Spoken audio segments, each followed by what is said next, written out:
हेर्नु है साथी हो, हामीहरूले चाहिँ मकै खान थालेछौँ यहाँ। यी ल हेर्नु, नुन खुर्सानी मकै छ, यी नुन खुर्सानी पनि छ, अनि त्यहाँबाट यी मोही बनाएछौँ।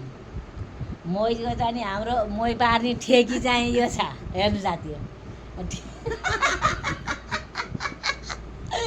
अनि त्यसो गर हामीले आजको नास्ता ल हेर्नुहोस्, यी मकै यसरी एउटा चोखो चाहिँ छैन है, सुगाले खाएर जम्मै सुगाले ठुक्रु ठुक्रु ठुँगेर हेर्नु, सुगाले खाइदिएर त्यहाँदेखि साथीलाई यसो बोलाएर मकै खानु लागेको छ। यी पोलेर मकै खान थाले हम। तपाईँहरूलाई पनि यदि मनपर्छ भने आउनु होला। सम्पर्कै मोही र मकै नुन खुर्सानी भनेपछि गजब टक्कै यसरी खाए। पोलेको मकै नुन खुर्सानी गजब मिठो, पोलेको मकै नुन खुर्सानी मस्त खायो। त्यही भएर आज यहाँ साथी भेट भएर मोही र मकै खानु साथी हुन्न। नि तपाईँहरूलाई खानु मन छ भने आउनु होला है।